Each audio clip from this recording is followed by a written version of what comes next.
Hello. आज हम 8 जून 2020 से लेकर 14 जून 2020 तक के करंट अफेयर्स पर चर्चा करेंगे। मैं हूं पुरुषोत्तम सिंह और इस वीडियो में आपका स्वागत है। श्री वेद प्रकाश मारवाह जी का निधन हुआ। वह थे श्री वेद प्रकाश मारवाह जी एक प्रशासक थे। वेद प्रकाश मारवाह जी दिल्ली पुलिस आयुक्त रहे, एनएसजी के महानिदेशक रहे और 3 राज्यों के राज्यपाल भी रहे, यानी मणिपुर, मिजोरम और झारखंड के राज्यपाल रहे। चीन ने किस स्तनधारी जानवर को संरक्षित श्रेणी में डाला? चीन ने पेंगुलिन को संरक्षित श्रेणी में डाला। इस श्रेणी में उन जानवरों को शामिल किया जाता है जो विलुप्त होने की कगार पर हो।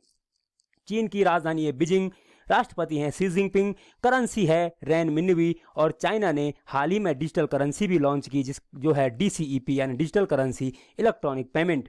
चीन की यांगजी नदी दुनिया की तीसरी सबसे लंबी नदी है, नील और अमेजन के बाद।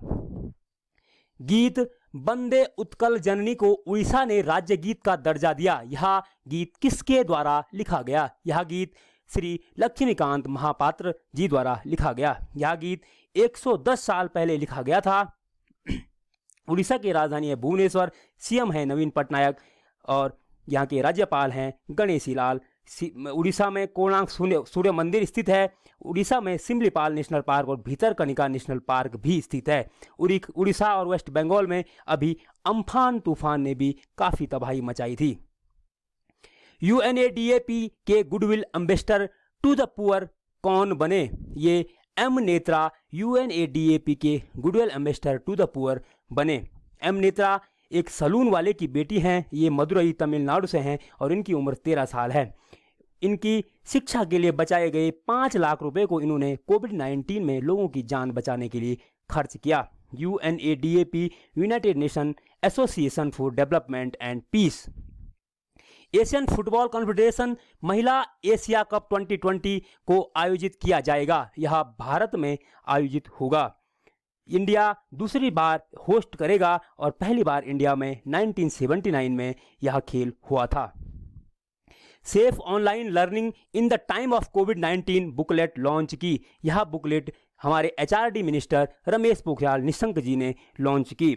यह पुस्तक साइबर बदमाशी के बारे में जानकारी के साथ साथ साइबर स्पेस के डूज एंड डोंट्स, मतलब क्या करना है क्या नहीं करना है, और साइबर सिक्योरिटी संबंधी कानूनों की भी जानकारी देगी। निशंक उत्तराखंड के हरिद्वार से लोकसभा सांसद हैं और निशंक उत्तराखंड के मुख्यमंत्री भी रह चुके हैं। एडिडास के भारत में ब्रांड एम्बेसडर बने। मानसी छिल्लर एडिडास की भारत में ब्रांड एम्बेसडर बनी। एडिडास एक जर्मनी की कंपनी है।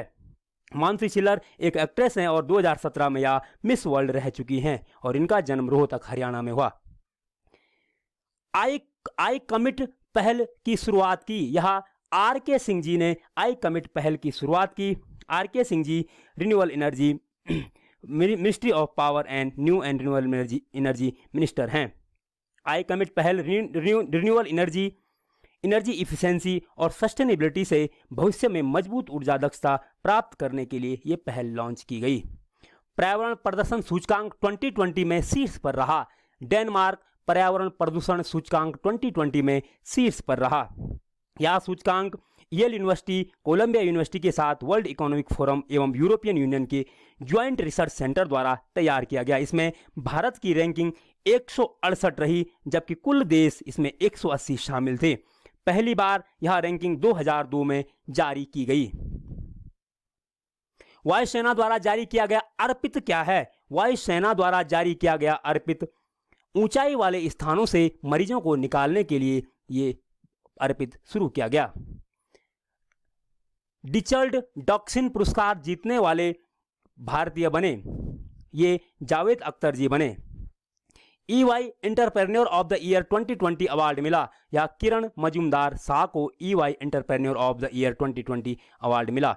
उत्तराखंड की ग्रीष्मकालीन राजधानी बनी। उत्तराखंड की ग्रीष्मकालीन राजधानी गैरसैंण बनी। उत्तराखंड की राजधानी देहरादून और गैरसैंण, यानी 2 राजधानियां हो गई हैं, एक शीतकालीन देहरादून और ग्रीष्मकालीन गैरसैंण। उत्तराखंड के मुख्यमंत्री हैं त्रिवेंद्र सिंह रावत, गवर्नर हैं बेबी रानी मौर्य। यहाँ भारत का सबसे पुराना संस्थान जो कि 1767 में बनाया गया सर्वे ऑफ इंडिया भी स्थित है। यहाँ फॉरेस्ट रिसर्च इंस्टीट्यूट भी स्थित है और यहाँ IS के ट्रेनिंग का संस्थान यानी Lal Bahadur Shastri National Academy of Administration Mussoorie में स्थित है। और यहाँ 4 धाम बद्रीनाथ, केदारनाथ, गंगोत्री और यमुनोत्री भी स्थित हैं। बद्रीनाथ में भगवान विष्णु की पूजा होती है, केदारनाथ में भगवान शिव की, गंगोत्री में भागीरथी यानी गंगा मैया की और यमुनोत्री में यमुना मैया की पूजा होती है।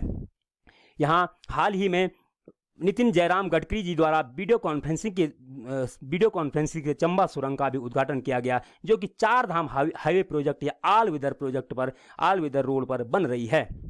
अभी हाल ही में उत्तराखंड द्वारा होप पोर्टल भी शुरू किया गया बेरोजगारों को रोजगार देने के लिए, और हाल ही में मुख्यमंत्री स्वरोजगार योजना भी शुरू की गई, जिसमें कि 25 लाख तक का ऋण मैन्युफैक्चर सेक्टर के लिए और 10 लाख का ऋण सर्विस सेक्टर के लिए दिया जाएगा, और साथ ही इसमें कुछ % अनुदान भी दिया जाएगा। राज्य में हाल ही में सबसे बड़े बायोडाइवर्सिटी पार्क हल्द्वानी में जिसका कि हाल ही में उद्घाटन हुआ। जॉर्ज फ्लॉयड सुर्खियों में रहे, क्यों? जॉर्ज फ्लॉयड अमेरिकी अश्वेत, इनकी पुलिस हिरासत में मृत्यु हो गई थी, जिससे कि बहुत बड़े लेवल पर आगजनी दंगे विभिन्न कंट्रियों में, अमेरिका के साथ अन्य कंट्रियों में, अन्य देशों में भी हुए।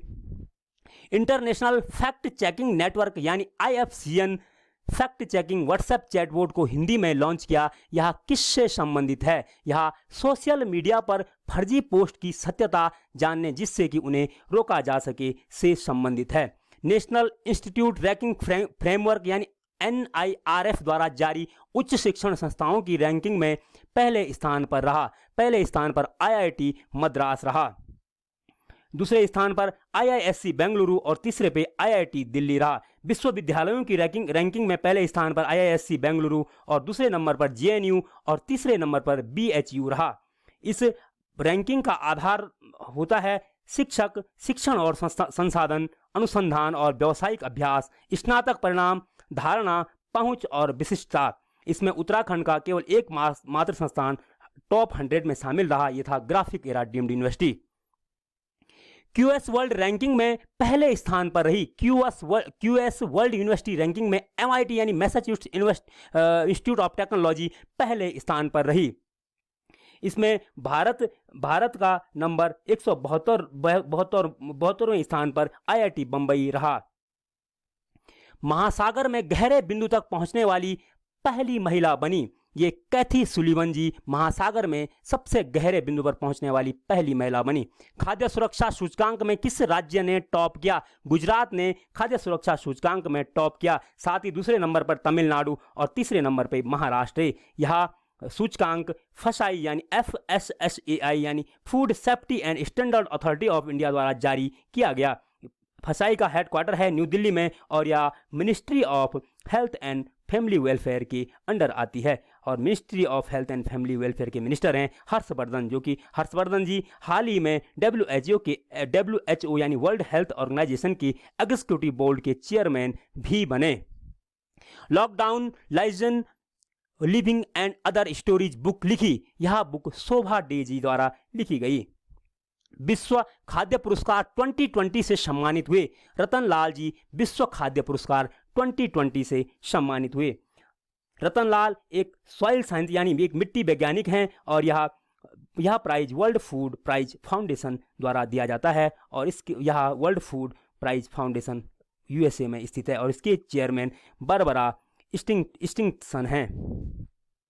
दुनिया का सबसे लंबा रेलवे प्लेटफॉर्म बन रहा है। दुनिया का सबसे लंबा रेलवे प्लेटफॉर्म कर्नाटका में बन रहा है। इसकी लंबाई 1400 मीटर होगी। अभी तक दुनिया का सबसे लंबा रेलवे प्लेटफॉर्म भारत के गोरखपुर में स्थित था, जिसकी लंबाई 1366 मीटर थी, मगर अब कर्नाटक में 1400 मीटर लंबाई वाला यह दुनिया का सबसे लंबा प्लेटफॉर्म होगा। कर्नाटक की राजधानी है बेंगलुरु। गवर्नर हैं बाजूभाई वाला, मुख्यमंत्री हैं BS येदुरप्पा। यहाँ वर्ल्ड हेरिटेज साइट हम्पी भी स्थित है। यहाँ बदामी की गुफाएं भी स्थित हैं, और यहाँ Nagarhole national park, Bandipur national park, Anshi national park, Bannerghatta national park और कुंद्रेमुखी नेशनल पार्क भी स्थित हैं। Medal of the order of Australia, medal of the order of Australia पुरस्कार से सम्मानित किया गया। इन्हें शोभा शेखर जी को medal of the order of Australia पुरस्कार से सम्मानित किया गया। शोभा शेखर भारतीय म्यूजिशियन और फाउंडर हैं कलाकृति म्यूजिक ऑर्गेनाइजेशन ऑस्ट्रेलिया की। भारत में प्रवासियों के रहने के लिहाज से सबसे महंगा शहर है। भारत में प्रवासियों के रहने के लिहाज से सबसे महंगा शहर मुंबई है। प्रवासी मतलब बाहर अन्य जगह से आने वाले लोग, या मुंबई सबसे महंगा शहर है। मर्सर द्वारा जारी की गई इस रैंकिंग में विश्व में हांगकांग पहले नंबर पे है और दूसरे नंबर पे अशगाबाद तुर्कमेनिस्तान और तीसरे नंबर पे टोक्यो जापान है। और भारत का मुंबई शहर विश्व में 60वें नंबर पे है और एशिया में 19वें नंबर पे और भारत में पहले नंबर पे। कुछ महत्वपूर्ण दिन: 1 जून को world milk day and global day of parents मनाया जाता है। 2 जून को international sex worker day and Telangana foundation day मनाया जाता है। 3 जून को वर्ल्ड बाईसाइकिल डे मनाया जाता है। 4 जून को international day of innocent children victims of aggregation मनाया जाता है। 5 जून को वर्ल्ड इन्वायरमेंट डे मनाया जाता है और 7 जून को वर्ल्ड फूड सेफ्टी डे मनाया जाता है। 8 जून को वर्ल्ड ब्रेन ट्यूमर डे मनाया जाता है और साथ ही वर्ल्ड ओशियन डे भी मनाया जाता है। और 12 जून को world day against child labour मनाया जाता है। धन्यवाद। Please subscribe, share, like and comment this channel.